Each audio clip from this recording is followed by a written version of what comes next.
Début de consultation pour le programme Compact énergétique de la RDC au fleuve Congo OTL. Cet atelier de 2 jours vise à discuter sur l'augmentation de l'accès à l'électricité en République démocratique du Congo en faisant participer toutes les parties prenantes. Le directeur général de la Foire internationale de Kinshasa, Didier Kambampele, confirme l'ouverture de la 46e édition foraine de l'Africaine prévue déjà pour ce samedi.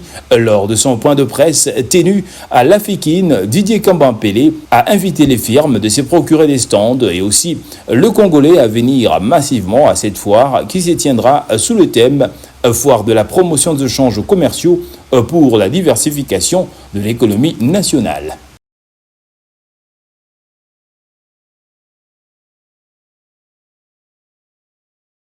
Environ 20 morts enregistrés le mardi 17 décembre dans l'après-midi dans la province Mai-Ndombe suite à un naufrage de la baleinière HB Winner affrétée par un particulier. Ce naufrage s'est produit à une quinzaine de mètres du port d'Isongo, une entité du secteur de Bolia, territoire d'Inongo. Cet accident est dû à un poids excessif des marchandises et des passagers sur la baleinière. Selon certaines sources, la baleinière surchargée aurait basculé avec le poids des passagers au-dessus de la toiture qui s'est effondrée avant de faire couler toute l'embarcation. Ce n'est pas le premier naufrage que l'on enregistre sur les lacs Mai-Ndombe depuis le début de cette année. Les accidents mortels ne cessent de se perpétrer dans le sud-ouest de la République démocratique du Congo. Les autorités compétentes devraient réfléchir sur cette question qui met sans cesse la vie des citoyens congolais en danger. À savoir, les recherches se poursuivent pour retrouver les corps des personnes disparues enfouies sous les marchandises au fond du lac.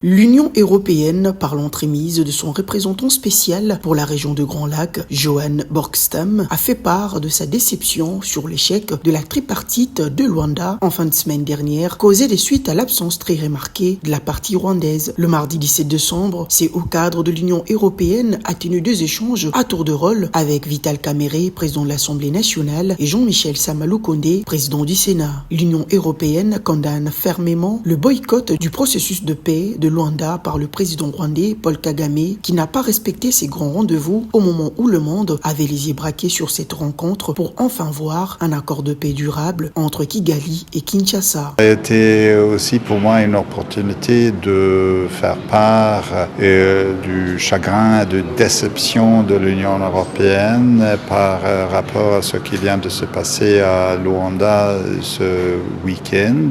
J'ai aussi réfléchi sur le plus grand respect qu'on partage avec la République démocratique du Congo pour les efforts de la médiation angolaise. Et j'ai aussi souligné l'importance que les leaders respectifs restent fermement engagés dans un processus de paix. Les peuples de la région méritent tous des chefs de gouvernement et chefs d'État avec un sérieux engagement pour la paix et pour la stabilité dans la région. L'Union européenne reste très engagée dans le développement de la République démocratique du Congo et depuis plus de 30 ans. Donc le peuple congolais peut vraiment compter sur l'engagement de l'Union européenne pour la paix et pour la stabilité dans la région.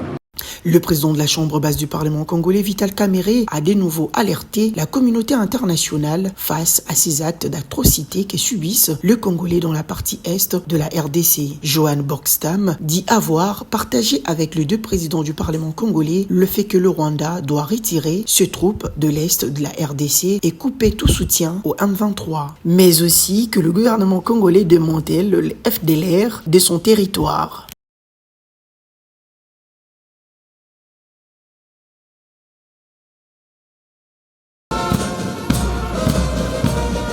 Le président Félix Tshisekedi a lancé mardi à Kinshasa le vol inaugural de la nouvelle compagnie aérienne Air Congo destinée à renforcer le transport aérien en République démocratique du Congo.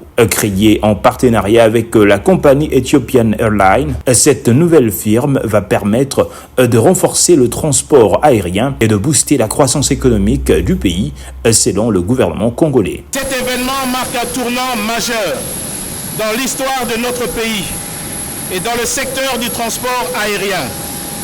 Il s'inscrit pleinement dans la claire vision et ambitieuse de son Excellence, Monsieur le Président de la République, chef de l'État, qui a placé la relance du transport aérien parmi ses priorités, en vue de moderniser et de structurer notre économie.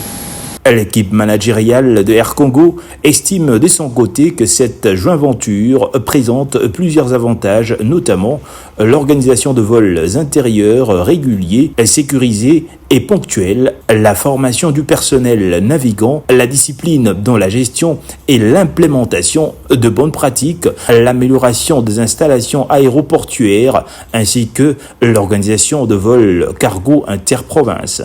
Le PDG d'Ethiopian Airlines a quant à lui rassuré le chef de l'État et que son entreprise est pleinement engagée dans cette collaboration. De la République démocratique du Congo. Air Congo prévoit de desservir plus que 13 aéroports nationaux en RDC et étendra bientôt ses services au niveau régional et international, offrant une connectivité améliorée et rapide vers les principales destinations. En somme, Air Congo va renforcer la mobilité et permettre aux Congolais de voyager en toute quiétude sur toute l'étendue de la RDC et en dehors du pays. Elle porte un ambitieux projet socio-économique visant à développer de compétences locales et créer de postes d'emploi dans le domaine de l'aéronautique.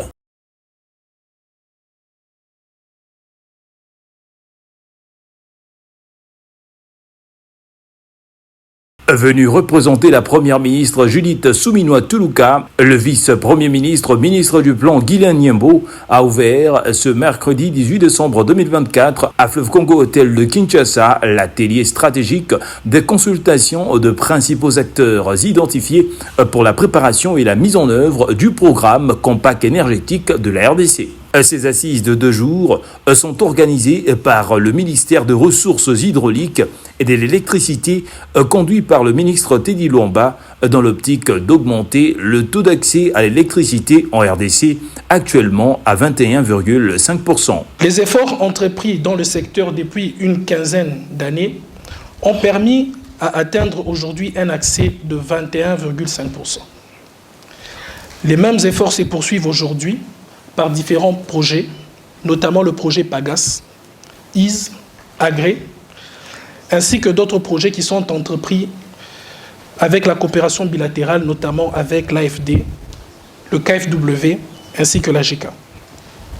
Cependant, il y a lieu de noter que ces efforts, tant internes, à travers le plan d'investissement prioritaire du gouvernement, ne pourront permettre de donner l'accès qu'à environ 10 millions de Congolais qui aujourd'hui en bénéficient de cette électricité.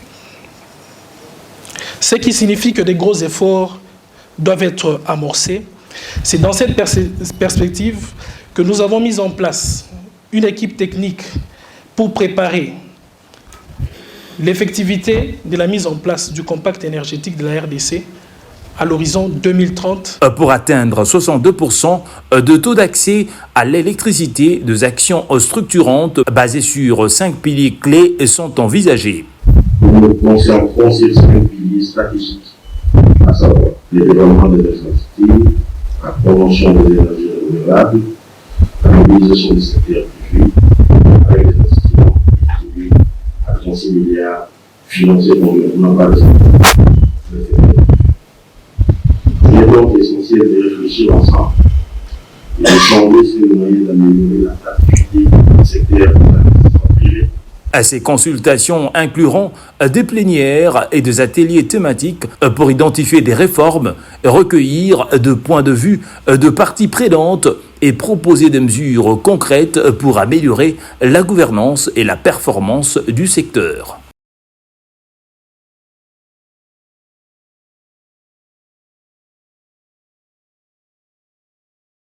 Une avancée significative qui vient s'inscrire pour améliorer les conditions de travail des professeurs des universités et instituts supérieurs de la République démocratique du Congo. La ministre de l'Enseignement supérieur et universitaire, Marie-Thérèse Sombo, a procédé à la signature le lundi, tard dans la soirée, d'un contrat avec 4 concessionnaires automobiles. Ce contrat porte sur la livraison des véhicules aux professeurs, prévue pour le premier trimestre de l'année prochaine, faisant suite aux accords signés de Bibois 2. Une nouvelle qui apporte satisfaction et apaisement auprès de la représentation des professeurs de l'ESU. Voilà ce que je veux dire. Je ne peux que remercier le gouvernement qui nous accompagne, les chefs de l'État, la première ministre, tous les membres du gouvernement impliqués dans ce projet, et les concessionnaires à qui nous demandons de ne pas trahir notre confiance, de faire avec célérité pour que les professeurs concernés retrouvent leurs véhicules le plus vite possible. La partie représentant les concessionnaires pour cette livraison rassure de leur accompagnement à ce vaste projet du gouvernement congolais. Et nous pouvons profiter de votre micro pour rassurer les professeurs que toutes choses restantes étant égales par ailleurs, nous serons à la hauteur de livrer les véhicules tels que les spécificités techniques demandées et le délai accordé. Et nous demandons aux professeurs là où ils sont de s'apaiser. Le pays est tellement grand, le défi est immense. Ensemble, nous devons nous souder les mains dans les mains pour pouvoir relever les défis sociaux. Nous pensons que cette promesse de la ministre sera réalisée dans un bref délai. On a un challenge de livrer 3500 véhicules aux enseignants des universités et de l'Institut supérieur. Alors c'est vraiment un challenge, mais aussi un honneur de pouvoir rentrer dans cette solution, que la ministre s'engage et nous fasse confiance à les accompagner dans cette solution. C'est vraiment un honneur pour nous. La signature de ce contrat représente une étape importante dans l'amélioration des conditions de vie et de travail des enseignants du supérieur en RDC. La livraison des véhicules est attendue avec impatience par les professeurs qui considèrent cette mesure comme une reconnaissance de leur important rôle dans le développement du pays.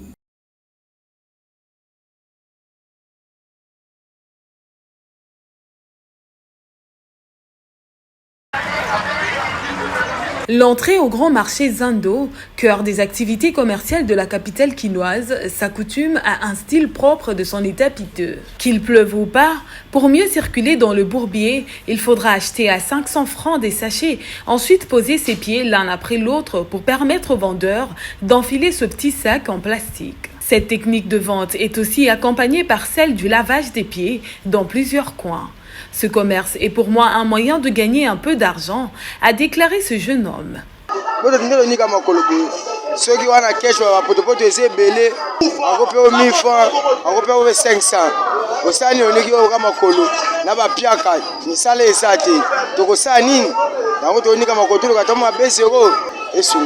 Quelques quinois trouvés sur place n'ont pas manqué d'énumérer la situation alarmante dans ce coin de la capitale.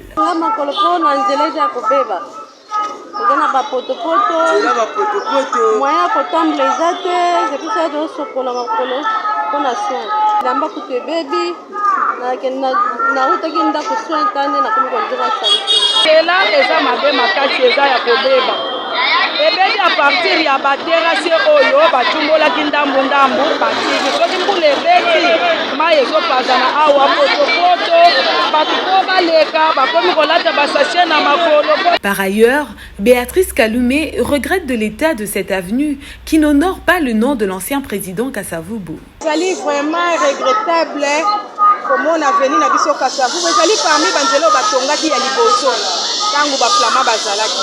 Eza venu moko eza na kombo d'abord ya Kasavubu, c'est un nom historique. Eza venu cause à négliger tina niveau oke. Eza venu il faut l'état vraiment asenzela na yango malamu. Puis kombo ezo zwanzela oyo. Les autorités congolaises avaient annoncé la réhabilitation de certaines avenues aux alentours du Grand Marché, mais ce projet n'est pas encore validé par la population, car rien n'est fait jusqu'à ce jour.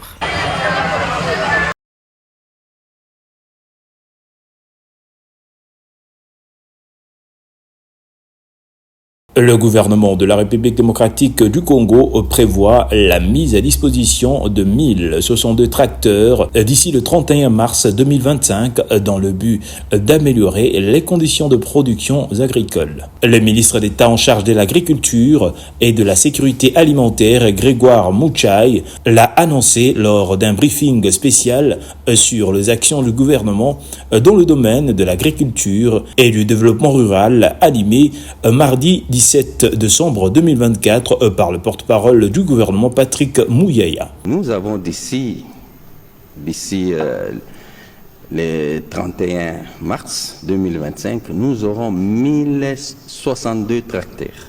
Et nous pensons disponibiliser dans les jours à venir, en 2025, 5 tracteurs par territoire pour diminuer la pénibilité de la femme dans les systèmes de la production. Le patron de l'agriculture et de la sécurité alimentaire a également signalé la distribution de 260 000 ou à l'échelle nationale, soulignant les efforts du gouvernement pour mécaniser l'agriculture en République démocratique du Congo. Ce membre du gouvernement a affirmé que le ministère de l'Agriculture doit s'engager à garantir la sécurité alimentaire pour les Congolais. À présent, à ces briefings presse, le ministre d'État en charge du développement rural, Mohindo Nzangi, a souligné la vision présidentielle sur le programme de développement local de 145 territoires.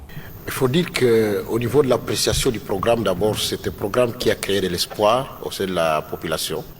C'est que c'est la première fois que les pays se dotent de véritables programmes qui a atteint toutes les chefferies, tous les secteurs, tous les territoires du pays.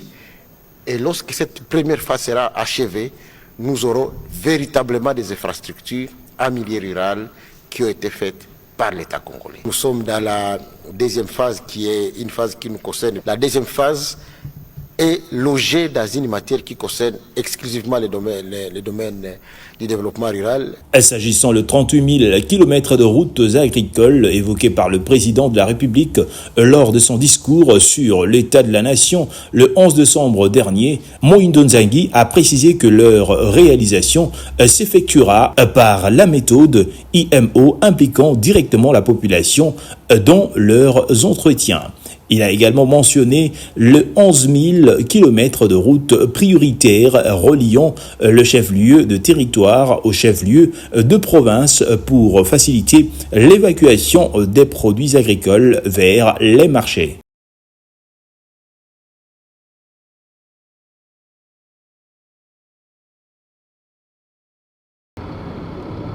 La 46e édition foraine de la Foire internationale de Kinshasa Fikine ouvrira ses portes du 21 décembre 2024 au 20 janvier 2025. Une première sous la gouvernance souminoise. Cette annonce a été faite au cours d'une conférence de presse tenue ce mercredi 18 décembre 2024 par Didier Kambampele, directeur général de la Fikine. À partir du 21 décembre 2024, il y a ouverture solennelle de la 46e édition foraine, qui est la toute première édition. Sous le thème « Foire de la promotion des échanges commerciaux pour la diversification de l'économie nationale », cette édition marque un tournant décisif dans le paysage économique et culturel de la RDC. Pour ce faire, le numéro 1 de ces grands marchés publics fait appel aux entreprises de se procurer des stands d'exposition pour leurs produits et services.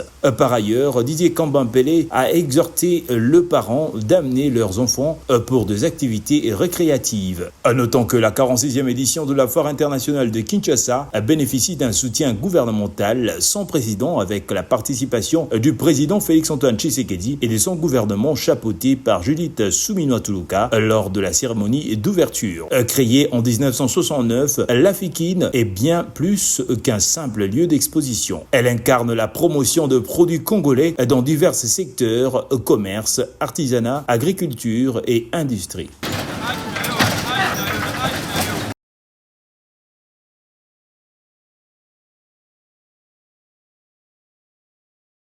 L'on n'en parlera jamais assez dans cette ville de plus de 10 millions d'habitants. Les embouteillages sur Kinshasa est un casse-tête pour les automobilistes. En pointant du doigt le comportement de conducteurs de taxi, il faudrait aussi marteler sur le désordre occasionné par les taxis-motos appelés communément Wewa. En effet, le motocycliste qui stationne au rond-point Willery a plaidé ce vendredi 1er novembre 2024 pour le manque de parking qui occasionne de dérèglements de stationnement. Na orné boué et décoré moga place bino va monter ba noter les mango aussi longtemps to somba ba tiki wana chaque jour ba plaque to somba ba mikanda na bango à l'état to za nango siko place nini oyo Daniel Bumba a tiré so comme arène national les résultats to te mara ndela do yemo ba luga moyen mesure de présence mort ba tila biso moi parking mo boye ba mesure mo sur ba parking wana ke muta ko tu kuna te akobombe muta bom amema yake na ide côté mananzele zake to pesa to futu kitans pendant 4 ans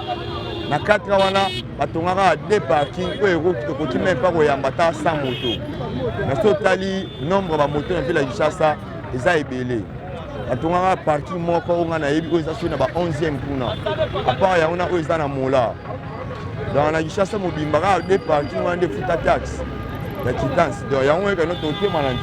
Les piétons aussi de leur côté n'ont pas manqué de mots pour expliquer cette anarchie en souhaitant l'implication de services concernés. Normalement, c'est tout le gouvernement. Si le gouvernement c'est bon, il y a moto ou les ça a place. Bon, ça a place. C'est un ordre, mais sans ordre. En plus, comment on a un droit. Bien sûr, parce que place normalement, nani moteur a stationné moto à débordaka.